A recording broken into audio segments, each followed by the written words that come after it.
Welcome to our channel learning with easy. તો આજે આપણે જોઈએ સ્વાધ્યાય 9.1 ધોરણ 8 ગણિત ચેપ્ટર 9 માપન સ્વાધ્યાય 9.1ના તમામ દાખલાઓ આપણે આજે એક જ વિડીયોમાં જોઈશું। તો દાખલા નંબર 1 જોઈએ કે એક ટેબલની સમતલ પાટિયું સમલંબ ચતુષ્કોણ આકારનું છે। જો તેની સમાંતર બાજુઓની લંબાઈ 1 મીટર અને 1.2 મીટર હોય અને સમાંતર બાજુ વચ્ચેનું લંબ અંતર 0.8 મીટર હોય તો ટેબલના આ પાટિયાનું ક્ષેત્રફળ શોધો। સૌપ્રથમ આપણે આમાં કરવાનું કશું નથી, પહેલાં તો જે ચતુષ્કોણ આપ્યો તે લખી નાખીએ। તો કે સમલંબ ચતુષ્કોણ, તેની બાજુઓના માપ આપણને એ અને બી આપેલા છે। એ બરાબર 1 મીટર અને બી બરાબર 1.2 મીટર। બંને વચ્ચેનું લંબ અંતર એટલે કે ઊંચાઈ બરાબર 0.8 મીટર આપેલી છે, જેને આપણે સરળતા માટે 8/10 મીટર લખી શકીએ। હવે આપણને જે ચતુષ્કોણ કીધો એ ચતુષ્કોણનું ક્ષેત્રફળનું સૂત્ર લખી નાખીએ। તો કે સમલંબ પાટિયાનું ક્ષેત્રફળ બરાબર 1/2 કૌંસમાં a વત્તા b ગુણ્યા ઊંચાઈ h। 1/2 બાજુ આપણને 1 મીટર અને 1.2 મીટર આપેલી છે ગુણ્યા ઊંચાઈ 8/10। આ બંનેનો સરવાળો કરતા કેટલો આવે તો કે 1 વત્તા 1.2 બરાબર 2.1 ગુણ્યા 8/10। હવે 21 આ એક 2.1 છે તેને 21/10 લખી શકીએ। આ 8/10 અને આ છેદમાં 2, તો 4 2 8 2 ઉડી જઈશ, વધે શું તો કે 21 ગુણ્યા 4 છેદમાં 10 ગુણ્યા 10, 21 ગુણ્યા 4 તો કે 84 છેદમાં 100। તો આપણે આનો ભાગાકાર કરીએ તો સમલંબ પાટિયાનું ક્ષેત્રફળ આપણને મળે 0.84 મીટરનો વર્ગ। હવે દાખલા નંબર 2 સમલંબ ચતુષ્કોણનું ક્ષેત્રફળ આપેલું છે 34 સેમીનો વર્ગ। ઊંચાઈ h બરાબર 4 સેમી।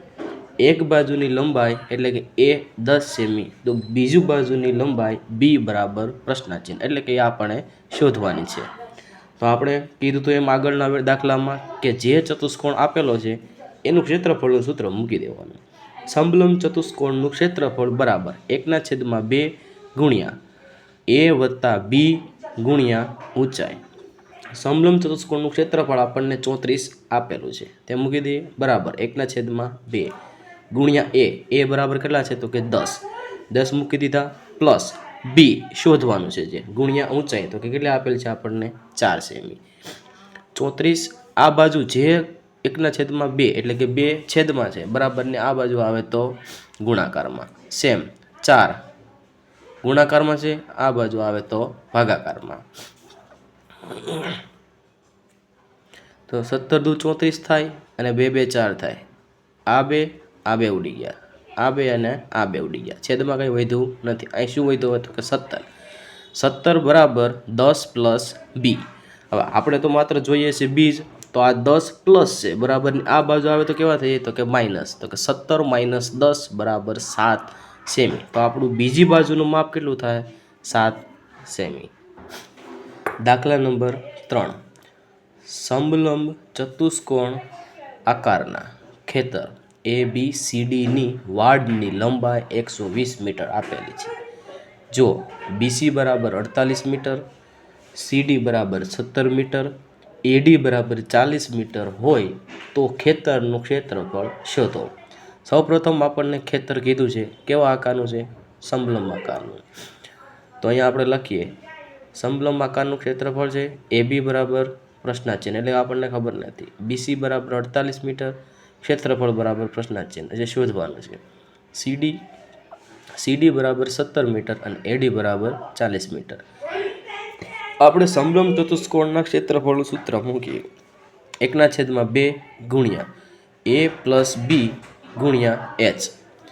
1/2 ગુણ્યા બાજુ કઈ સમાંતર છે તો કે આ AD અને BC એટલે AD વત્તા BC ગુણ્યા લંબ અંતર કયું છે આપણું તો કે AB શોધવું।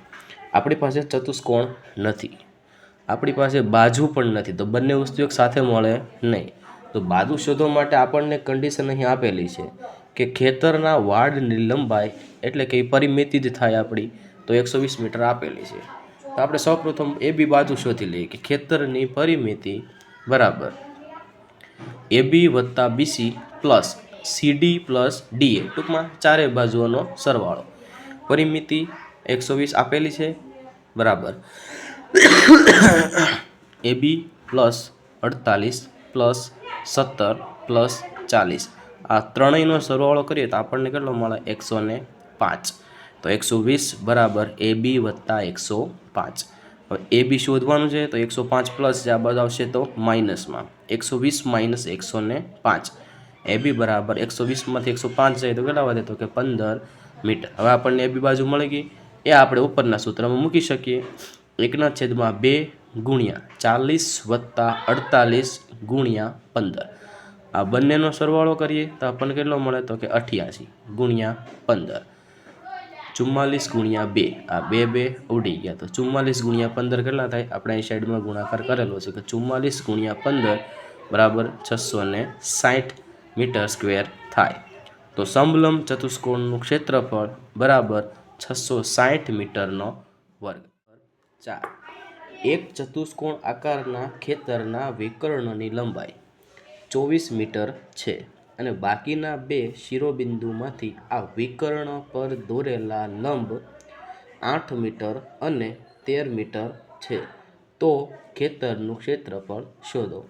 અહીં આપણને વિકર્ણ એટલે કે D1 બરાબર 24 મીટર, લંબ અહીં આપણને બે આપેલા છે એટલે H1 બરાબર 8 મીટર અને H2 બરાબર 13 મીટર. અહીં આકૃતિમાં જોઈ શકીએ આ વિકર્ણ અને આ બંને આપણા લંબ. ખેતરનું ક્ષેત્રફળ બરાબર 1/2 ગુણ્યા D1 ગુણ્યા H1 વત્તા H2. આ જ્યારે બે લંબ આપેલા હોય ત્યાર માટેનું સૂત્ર છે. 1/2 ગુણ્યા વિકર્ણ કેટલા છે? તો કે 24 મીટર. H1 અને H2 તો કે 8 અને 13, તો કે 8 વત્તા 13. 24 છે તો 12 દુ 24, 2 કેન્સલ. શું વધ્યું અહીં? તો કે 12 ગુણ્યા 8 વત્તા 13 કેટલા થાય? તો કે 21. 12 ગુણ્યા 21 આપણે અહીંયા સાઈડમાં કરેલા છે, તમે જોઈ શકો કેટલા થાય? તો કે 252. તો ખેતરનું ક્ષેત્રફળ બરાબર 252 સેમીનો વર્ગ.